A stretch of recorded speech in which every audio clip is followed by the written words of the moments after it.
Welcome back, Monique.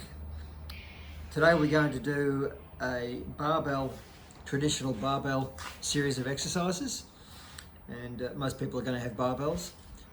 When you're learning, you can often start off with a broomstick, which will enable you to do the exercises with safety, using a very light weight just to get the form. That's particularly good for younger kids. Then you can progress up to the traditional basic barbell. Monique, pick that up please. Okay,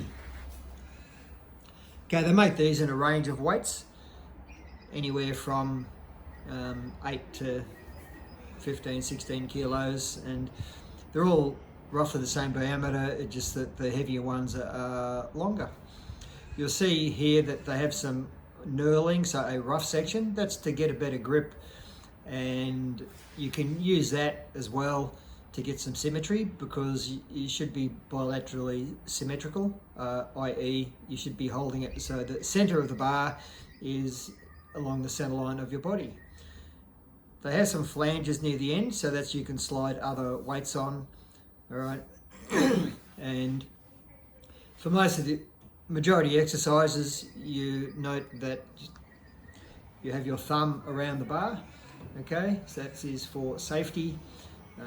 We won't get into specialized thumb grips and stuff, but that's your basic grip. So you're going to have your fingers and your thumb curled around on the opposite side of the bar, so it is harder to do that. That's particularly important for bench, and you should always use a correct grip when doing bench for safety. If you are working by yourself, particularly with bench, make sure you have a spotter if you're doing heavy weights as well. Okay, if you've got a squat rack, if you're lucky enough to have one at home, make sure you use the safety bars, very important. Monique, pick up the Olympic bar please. Okay, they do make these in a range of weights as well. They're all very similar sizes, although some of the lighter ones can be a little bit shorter. They do make them in aluminium. They're quite expensive. They start at 8 kilo and they go up to about 20 kilos. You can get 10, 15 and 20. So depending what you're doing or learning or training for young kids.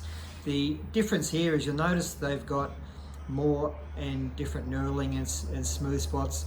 These are to assist you in gripping the bar for certain grips, because there's a narrow grip, an intermediate grip and snatch grip. Snatch grip where it's quite wide, and you notice the much larger ends. Okay, they're to fit Olympic weights, and these bars, the end bit spins. All right, so that's when you download it with speed or lift it and rotate it. It doesn't jerk out of your hand and tear the skin off your hands. So it's quite important if you're doing some particular lifts to use the Olympic bar as when you do that fast. Okay, so just come up fast. Okay, right. You see that we're actually imparting a torque or a twist on the bar, and the weights will actually spin, so they don't tear out of your hand. So that's important if you're doing that. But these cost, the good ones can be up to $1,000, $2,000. Okay, so Olympic quality barbells. You can pick them up cheap for a couple of hundred, and they do occasionally need servicing of the bearings inside the bar. All right, so drop the bar. Okay, so that's just a basic introduction to that, and we'll get into the routine. Okay, so about 420. Okay, so move the other ones off please, off the front. So we're just going to use the basic barbell. So make sure you have enough space, work around, so you're not going to, okay, and leave the wooden dowel there. So Monique's done her foam rolling activation and warm up, and now we're going to get into a traditional barbell circuit. So very important to do neutral spine. We're going to try and alternate upper and lower body.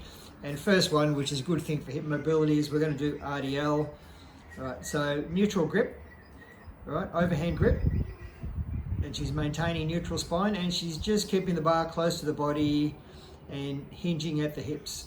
All right, so I want to keep a straight neutral spine and not hunch over. All right, bit of a hammy and glute warm up as well. Get you into the groove of doing stuff. It's a good thing, good exercise to practice neutral spine. Okay, so again, you can go for this one for 30 on, 30 off, or you can do it for reps. Monique's going to do 6 reps on each one, just to show it to you, and we'll go over the technique for each one. Okay, so that was an RDL. Facing me a little bit more, please. Just a couple more reps. Okay, so bar close to the body, overhand grip. Okay, hinging over. Next one, we're going to do a deadlift. Here's where we actually hinge the hips back. All right, so go down below, just below the knees. Okay, now if you had weights on, you would touch the weights to the ground. Beneath can do a lot of exercises, so we're going easy on her. She's just got the bar. Okay, so it's very important to keep the weight on your heels and hinge your hips back. It's like, okay, pull your pants down, pull your pants up. Okay, so that's the basic technique you're doing. All right, so a couple more reps. Okay, hinging back. Right, notice the shins are almost vertical. Okay, and if you had weights on it, you'd probably touch the ground unless you got very small weights. All right. Okay, now we're going to do note it, face me, Monique, or face the camera. Okay, note it that she's got shoulder width stance and her hands are outside her body. Now we're going to do a sumo squat. So we're going to have now a slightly narrower grip, okay, and wider feet. And now she's going to squat down, okay. This is good for people who have poor hip mobility. And again, turn a bit sideways, 45 degrees. Okay, still neutral spine. All right, it is easier for hip. Okay, the way your hip femur goes into the hip, you will get better mobility there, and you can go a little bit lower. And even Monique is going a bit lower here. Okay, some of these lifts, particularly Olympic ones, can be limited by your ankle and hip mobility, and it does get a little bit easier if you widen your feet if you're having issues there. All right, now we're going to do SLDL, straight leg, single leg deadlift. So overhand grip again, pronated overhand grip, and bar travels in front of the body. So we're forming a T, what they call an arabesque in dance or gymnastics. We're going to alternate legs. She's going to do 12 reps this time, 6 each leg. You can go 2 seconds down, 2 seconds up, 1 second down, 1 second up, or down slow and up fast. If you're sprinters and jumpers, it can be good to go down slow and then hinge up fast. Like you snap it, that's it. Okay. So again, the timing for these things can be, 2 up, 2 down, or 2 load, 2 unload is a generic pattern, but there are other variations which I won't go into. Okay.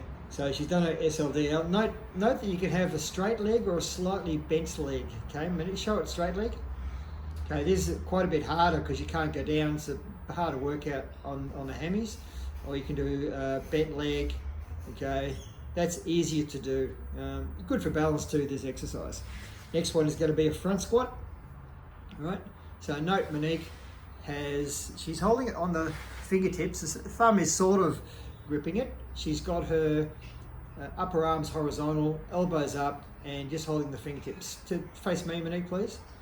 All right, it's a little bit uncomfortable here because you're going to have the barbell against your neck, all right? And you can have a slightly wider grip, but whatever works for you in this one. Okay, front squat is a good one to have a slightly more upright posture. And if anything goes wrong, you can drop the bar in front of you, which hopefully that'll never happen to anybody. Okay, but again, I emphasise that you should start light until you have the technique. Use a spotter or safety bars in a rack. Okay, so you're going to do 6 of those. All right, and watch the difference in position of her spine. It's good neutral spine. She's going down, hinging the hips back. Shin's almost vertical. And she's maintaining it there. Okay, now the reason we have our arms up is it creates a platform across the body, so you can do arms extended, okay? You can do crossed over arms, right? Because if you don't have flexible shoulders and or wrists, you won't be able to get in the proper position very well, and you'll end up